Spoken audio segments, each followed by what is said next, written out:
Because you talk about the mental stress that a player is under, right? Because you're introduced to this coach. He's coming in. What's up, homeboy? What's going on? Da, da, da. You all gravy. And then he gets out there. He's like, oh, backpedal, do this. And then it's like they're not even judging if you're doing it right. They're judging how quick you can correct the mistakes. That's where the stress comes in, right? It's like, all right, you get something wrong. How fast can you correct it? I mean, even when my pops at Penn State, I mean, we used to have the first 15 minutes was like eliminator drills.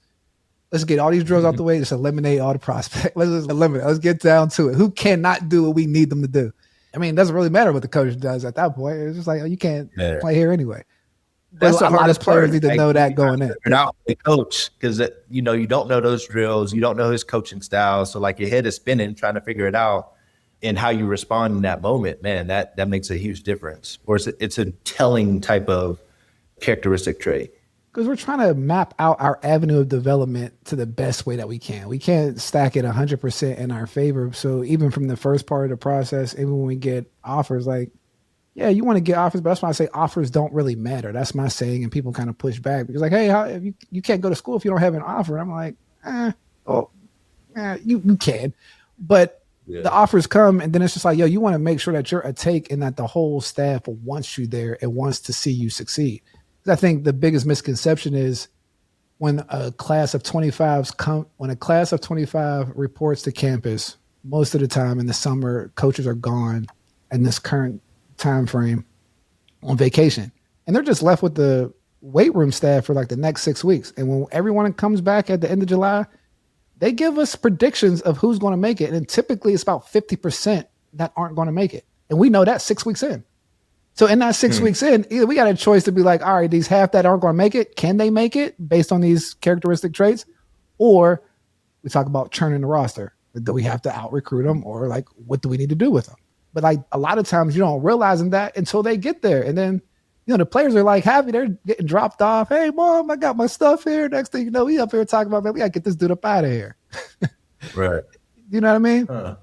Yeah. Well, I guess jumping off of that, like how can athletes like quantifiably, objectively prove that they are improving post-commitment, right? Where like I'm taking care of business. I'm doing what I'm supposed to do, right? And basically eliminating all doubt from like the staff.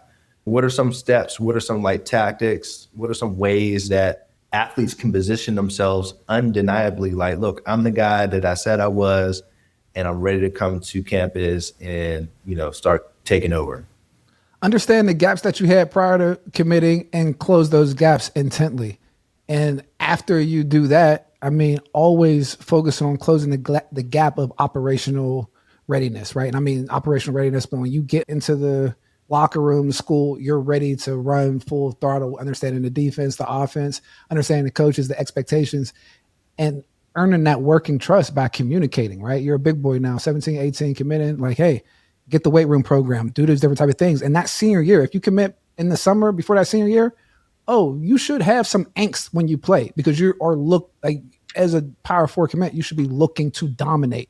So as you're dominating, like the staff wants to be like, they want to show you off too. Like, hey, look at our recruit. Like they don't want to show off the recruit that's a average dude that's getting beat by someone that's going to Duquesne.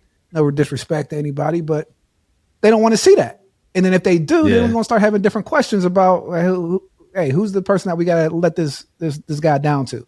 So playing on the field, make sure your film is intact, making sure that you're having a communication and earning working trust with the weight room staff, like that, the school that you're going to, whether it's understanding what your weight that you're expected to play at, the weight room program and things of that nature. And then making sure that you pick up, the cadence of the game, right? So like that working trust, closing that operational gap and dominating on the field.